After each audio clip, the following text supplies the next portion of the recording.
Good morning, Mr. Sykes. Good to see you. I'm your cardiac consultant, come surgeon, as it were. Other, are they any good, like? Any good? Are they any good at the job, that is? Well, I would hope so. Seemingly they do hold me in high regard here. Let's hope so. Yes, Mr. Sykes. Then as I expected somebody white, or not? Well, sorry to disappoint you, but I'm of mixed race, so I have a little black and a little white inside, but shouldn't let that bother you too much. I mean, the scalpel doesn't distinguish or discriminate between colours. I can assure you it cuts black skin similar to how it cuts white. So I called the Dr. Mohammed or Mo or something. What does I want to be called? Well, Dr. Mohammed will be fine. However, when we're going to do the job, like? When am I going to do the job? Well, there's a lot of pre-examination to do yet before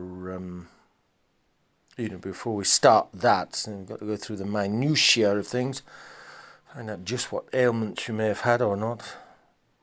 And another question's been bugging me, like, how many's that snuffed out? I beg your pardon? How many has I lost? Patients? I see. How many's died underneath with thee? Well, how many's died? Just one, unfortunately. I've lost one patient. Right. Only, I suppose I can do the job if I've not snuffed out too many, like. Oh, thank you, Mr. Sykes. Who are you thinking that may do the job if I obviously didn't live up to your expectations? Who was going to step in, do you think? Seeing as I'm the only qualified heart surgeon here at the moment. No, I suppose I'll have to do the job, but if there's nobody else, like, I suppose I'll have to get on with it.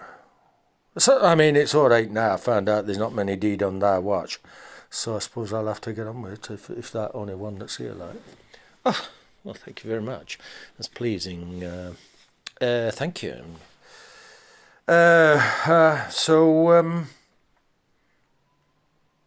Is there anything else, Mr. Sykes, before we, continue with the consultancy at all? Well, no, I suppose not. It says here down in your file here that you were born in India, and you left just under the age of 5. This is I don't know, somewhere near thee, like, obviously. Well, I'm Egyptian in actual fact. Yeah, 2 different continents, but I was sprugged up in what's now Pakistan, and I was right shit all that. Well, I'm sure it has its good parts and bad parts, as every country does. So, nothing much else? Were you part of the Raj out there, the British Raj, or anything? No, I just guarded them during it. Well, like, when I went back, I left just as I says under age of 5. But after I got finished getting my ballocks blown off during it, fighting for king and cunt. Could we try and keep the language, shall we say, less blue on the ward, if you don't mind? Anyway, I tried. What would I say? What were you saying? Oh, I don't know.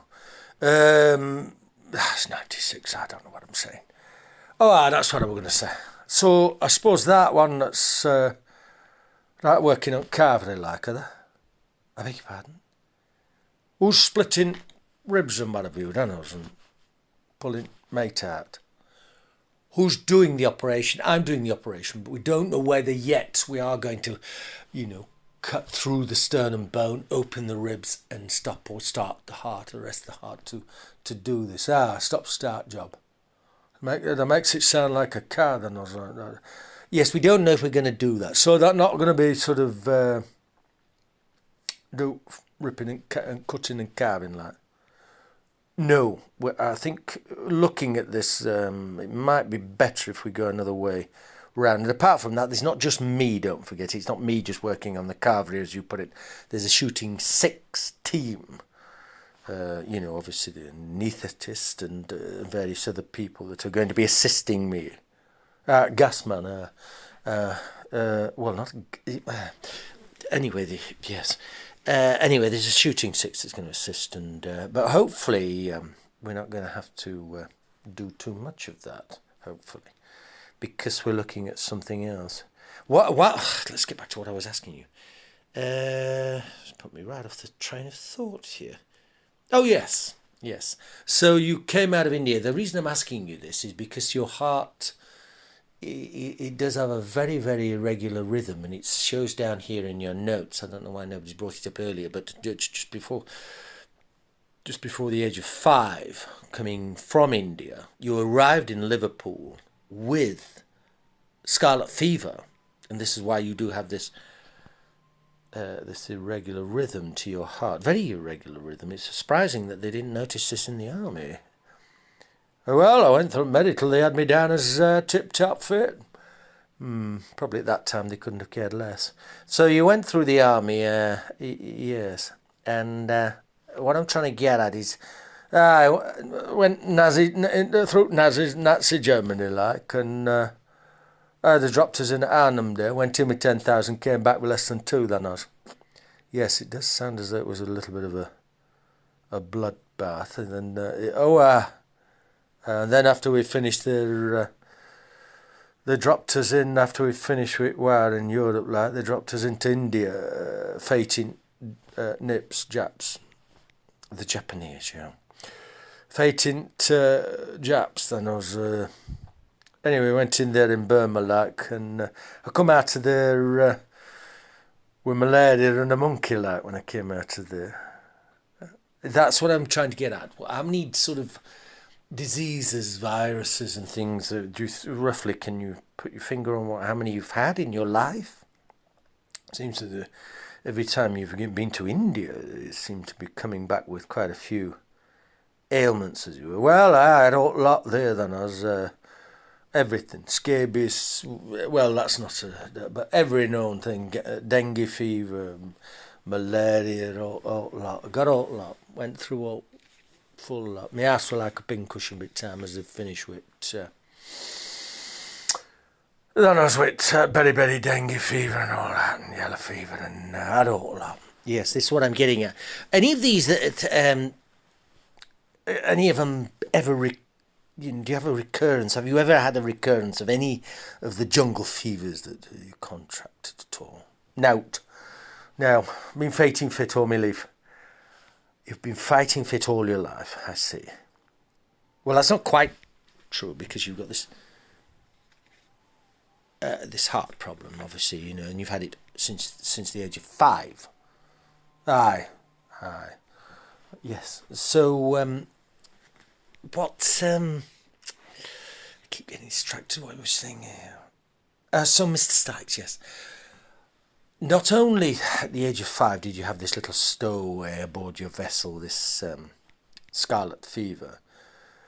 During the Second World War, obviously, you also had all these different ailments, and none of them have recurred. That's fine. And the first one, obviously, you 91 years ago, and you brought the first one back, and then when you were 20, obviously, you brought some more back. The Liverpool records. I've read through everything, and you've never been back in here with any more ailments at all, and viruses, no. And you say that you've never noticed that you did have this very, shall we say, irregular beat to the heart, because it is exceptionally irregular. It's almost like a figure of 8, belfry bat, almost fluttering around in a bird's cage here in your rib cage. No. Felt as strong. It's not me that's got it. I haven't read records of our Memside Buzzer, because she's got something wrong with her heart, like. Not me. I haven't picked her records up, has her? No, I can actually differentiate between male and female, even though the genderization is getting seemingly closer and closer. Anyway, your wife doesn't have anything wrong with her heart, Mr. Sykes. There's nothing wrong with your wife. Well, she says so. As she may do. You'll usually find out that not to get involved in women's things. She's probably just got the vapours. She's got a heart that's as strong as a horse. There's nothing wrong with your wife. There must be. She's had it forever. She's had it for decades, man. She lays on the floor. She may lay on the floor and she may do anything. But she's been tested. She's been in here more times than... Oh, anyway, the hypochondriac. So you say... Oh, good, everything's okay. I'm surprised the army didn't pick this up. They only had me down A1, fit as a flea. Well, hardly. But anyway, during the war, obviously, they weren't even bothered about checking anyone properly on a one-way ticket, a rubber stamp, a visa to hell. So they were not particularly bothered about what they were doing. Life expectancy was weeks. Obviously, didn't bother on reporting it. But they're very fortunate that you came to this hospital, in actual fact. Why is that? Well... We're the ones that we have a very special type of machine, cardiac machine, and we can actually do this operation without, as you say, putting you out onto the carvery. And we can do it. We can drain the infection from your pericardial sac. Pericardial sac? What on about? Well, your heart's a bit like a ball bearing. It's in a sack of lubricant as it beats. Obviously, you can't just have it beating against bone or something. It's to wear through, so it's actually like a ball bearing. It's in a liquid. So they're going to get on with it then, now what? Yes, we're going to get on with it as soon as we've gone through the minutiae of details and checked you out further. Well, when, like? Well, there's no real rush at the moment because we've got to do the tour. There may not be a rush for thee, like. For thee, but I'm in a rush because I'm one that's near to dying, like. And I can barely draw my bleeding breath. Here. Especially in this hospital, it's like a greenhouse in here. I mean, I'm hot as a glass blows house here. I can't sleep at night or out. We can't get any windows up. It's a wonder we're not all dead. It's hot as a kiln in here. Yeah, so they keep it at a temperature just above body temperature. Oh, it's too hot for me here, then. Well, possibly so, but we, it's... Anyway, it says here you recently went on a cruise to the Maldives and round India and everything. Aye, this is probably where you picked this up. No one's mentioned this. So, you've been back to India, Maldives and da-de-da, and when did this... It jumped on my chest. It were on, obviously, that's another thing. They've got air con so hot in them, they can't breathe on ship. And it's jumped, it started on my lungs and then went to my heart. Right. I mean, last time I were on one of these big, with a 10,000 troop carrier from Liverpool to Bombay. We nearly went down in biscuit on us. Indeed. I'm just wondering if you've picked this up. Here, another thing. Yes, Mr. Sykes. This death business, this protocol, there seems to have a protocol where they moves all badges to out's door. To out's door if they're checking out, like.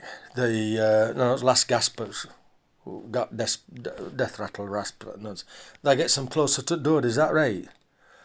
Well, not quite, but if we obviously know that cessation death is coming upon someone, then we do try to move them, as it were, to an exit point, so that they don't have to drag them full length wide with the feet, like in a body bag.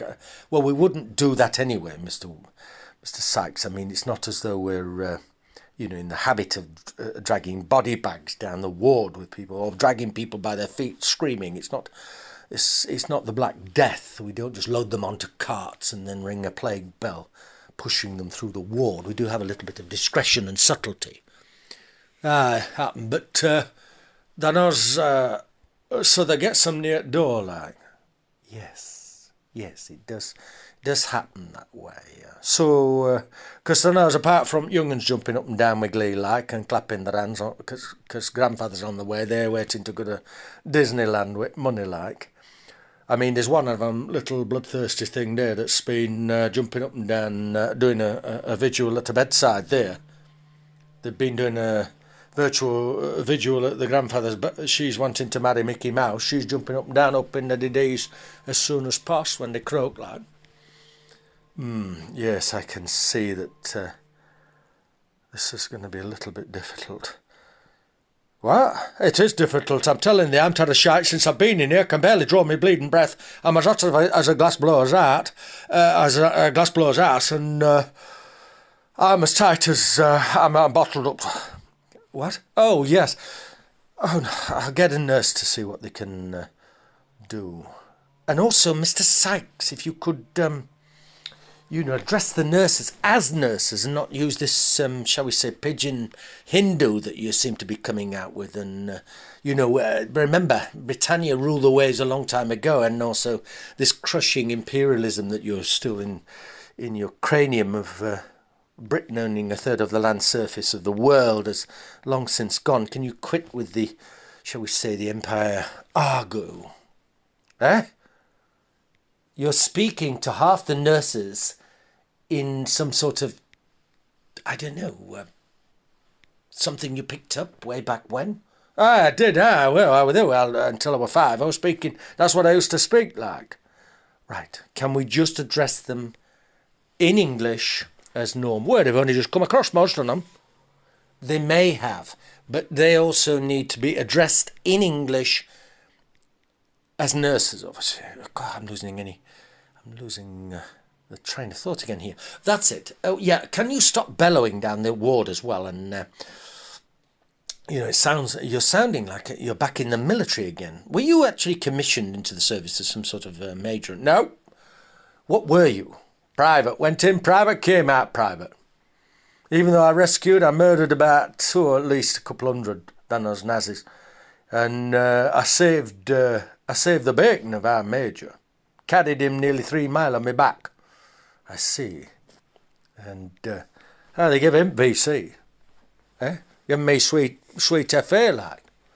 Right. I murdered God knows how many crowds.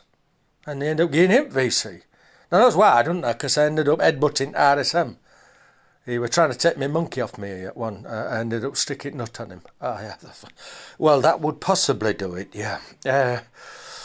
So, Mr. Sykes, the procedure, we're going to do this as quick as we can. We'll actually drain it. What we're going to do is fire it straight under your ribs here and drain the pericardial sac of this infection that you have.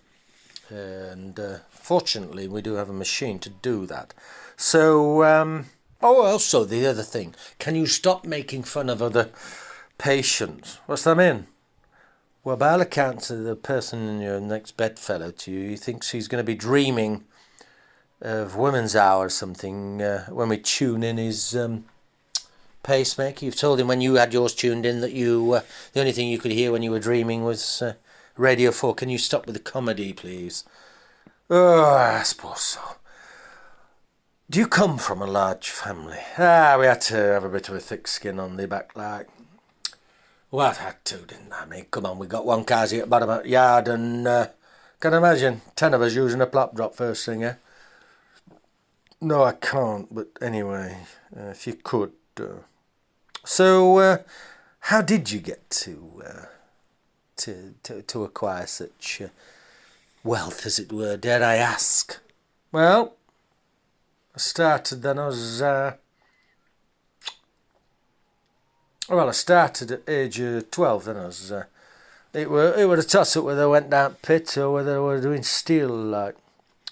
Anyway, they sent me down steel east end of Sheffield like. And anyway, I'm mucking out all beasts, shite horses, elephants, elephants. Oh, they used elk to get their hands on. They even used giraffes and camels at one stage. All trucks and whatever you were up front during it war. And my first job were mucking out elephants and stuff. I tell you what, that took some doing. Shifting, talk about shift some shite. Oh, possibly. Yes, Mr. Sykes. Aye. And anyway, everything was out at front. Diesel trucks, all men. And I were down East End at 12 years of age, like. And I wants to try that. I tell you what, I wants to try. I wants to try leading elephants out onto ice and snow. That's when it gets frisky. Anyway, when bombs were dropping in Blitz, they dropped one straight on these elephants and in arches there, in viaduct. They're not arches at train like. Really, it sounds. Oof, right mess. When I got there that morning, the two of them. Anyway, I got job at having to cut them all up like with ripsaw, big ripsaw. Out. We used all sorts to cut them up. Me, just you. Well, mainly me, yeah. And anyway, I had a little deal with nearby butchers down Wicker. No, it's not Wicker there. They were all butchers down there. Slaughterhouse were nearby. And I can imagine how big elephants were, and bones and God knows what. Anyway, I cut them up and, there was so much meat. Mate. Ah, meat. Meat, you mean? Mate. Ah. Anyway, I ended up cutting them up and turned them all into a fair whack of coin, like. I can imagine. And it turned out, I mean, it wore off his... closed their eyes to anything that were going on. And, I started doing it on a bit bigger scale and then a bit bigger scale. And before I knew what were going on, I got all archers full of meat, selling it. Right mess. Then I was down on Wicker Arches. There's about 20 arches. I got them full. And that sounds very brutal. Oh, it were... Anyway, that's how I started. And I tell you what, I didn't have to turn some coin there. And they were shipping them in from all over. And I were breaking them up non-stop. I see. Sounds pretty ghastly. I wish I'd not asked. Yeah, it were. It's not for faint-hearted, like. So, and then... Well, then those buses and trucks and every unbelievable wild effort, like. I got involved in that and all. I were ripping buses and trucks and troop carriers, all that. I were ripping all them. I was sending engines abroad, and that's where all money started flooding in. So basically, you were a slaughterman, really, of every sort, even steel or, for God forbid, beasts. Live beasts. That was it. And that's how I made my money. So that's how you became a sort of a ragman Rockefeller. That's right. So anyway, Mr. Sykes, get back on track. We'll get this done tomorrow and see if we can get you up back on your feet, because it's not as serious as we thought at first, and we'll get you back on your feet as soon as your pericardial sac has been drained of this infection. I don't know where you've picked it up. We just hope to God. Anyway, we'll get it done, and hopefully we'll get it done this afternoon, and hopefully you will have you back on your feet in a few days and ship shape, Bristol fashion. Good. So, Mr. Sykes, all's gone according to plan, absolutely brilliantly. And actually, you must have unbelievable blood, because you've healed tremendously. Well, it's probably all mate have been eating, and it says it's all about diet, isn't it, Doctor? Well, not quite, but anyway, we can't do anything about the irregular heartbeat. You've still got a little bat fluttering about in your bird cage, as it were, but you certainly have pulled round. The only unfortunate thing, what they're saying, well, not for you, but for us, that it's turned out, obviously, that this problem you've brought back yet again from India. You're going to have to stop going there, hopefully. Please stop going there. This, whatever it was, that's now been, shall we say, loosed into Sheffield Hospital, has spread like a raging pandemic through all the wards, and well, it looks like we've got one or two persons that have died from it. In fact, it's spreading at such an alarming rate that I dread to think what the body count is today. The nurse is coming here with So, nurse, well, how many? 10. Oh my God. So, Mr. Sykes, it looks as though we've cured you, but created rather a monstrous problem for ourselves, because what you have brought is highly infectious, and the body count, as you just heard, is up to 10. Oh, Jesus Christ, that joking. No, I'm not joking. Oh, God, let me get out of here. Last thing I need is that back. No, it won't come back to you. You're now immune. It's all, as you say, the old badgers that are moving towards the door that's the problem. If we're not careful, we will actually be putting them onto a plague cart and ringing a bell. The amount that are now dying, seeing as you've... Anyway, it's not your fault. I'm not getting at you, Mr. Sykes. But whatever it is that's jumped, that we've now released into the...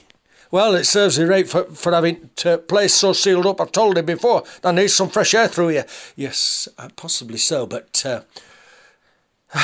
Anyway, thank you, Mr. Sykes, and you're free to go. Obviously, you've been discharged, and hopefully you'll not need to see us again. Well, Mojo, Dr. Mohammed, thanks over again for all that's done, and good luck with what you've left. Yes, thank you, Mr. Sykes, and cheery nurse. Thank you, Mr. Sykes. Goodbye. I tell you what, nurse, I don't know whether that man, Ragman Rockefeller, he really has the heart of a raven, the soul of a jackal, and the kind conscience of a common crow, really. I don't disagree, Doctor. I mean, I asked him just as a joke if he did die, what he would be, what he'd like to be reincarnated as, and he said either Judas or reincarnated as Rasputin. Yes, I can well imagine. Anything that holds the money bag, eh? 30 pieces of silver. Got to see the back of him. I don't know whether he's a Sheffield Shithawk or the angel of death, but thank God we see the back of him.